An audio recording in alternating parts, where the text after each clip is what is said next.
Hey, bonjour tout le monde! Ce matin, j'ai une petite question pour vous autres qui est, je vous mets deux scénarios et vous me dites lequel des deux vous allez adresser en premier. Donc, la première possibilité que vous avez comme organisation, prévenir l'amputation de un bras de un travailleur. Deuxième possibilité, travailler à prévenir 40 tendinites à l'épaule de 40 travailleurs différents qui vont tous se ramasser en accident de travail, qui vont être dans vos statistiques, etc. Donc, s'il y avait juste un des deux scénarios que vous pouvez choisir, lequel vous allez choisir de prévenir en premier?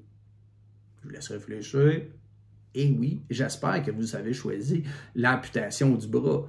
Pour quelle raison? Bien, parce qu'on vient de scraper la vie d'un travailleur, il ne pourra jamais revenir au travail, vous allez avoir des poursuites, la visite de la CNESST, votre corpo va capoter, etc., etc., même si c'est juste un événement dans vos statistiques.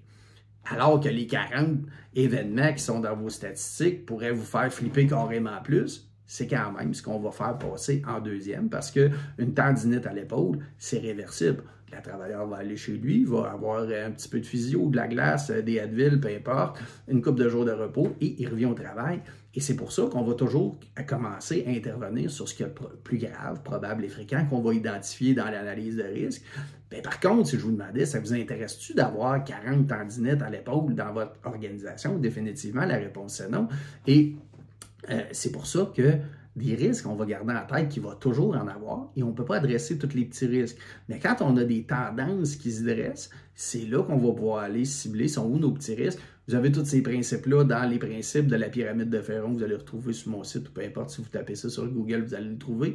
Mais il y a un ordre bien précis dans lequel on veut intervenir et dites-vous si vous essayez de tout adresser, tout en même temps en matière de santé et sécurité, la craque dans le plancher, l'éclairage, le gars qui s'est fait mal au dos, vous avez pas... Ce n'est pas vrai que tous les risques ont toutes la même valeur en matière de santé et sécurité. C'est pour ça qu'on fait de l'analyse de risque. On va prioriser toujours ce qui est le plus grave en premier. On va définir après ça ce qui est le plus probable et plus fréquent. On va définir un ordre d'intervention là-dedans. Bref, vous voulez aller plus loin là-dedans, ça fait partie des éléments qu'on va parler dans la formation sur la gestion stratégique de la santé et sécurité, tout le volet analyse de risque, gestion de tendance, etc. pour être sûr que chaque action que vous faites vous donne un maximum d'impact, qu'on soit dans une approche de 20% d'effort pour 80% de résultats et non l'inverse. Là-dessus, je vous souhaite une bonne fin de journée et un beau succès dans vos démarches. Bye bye!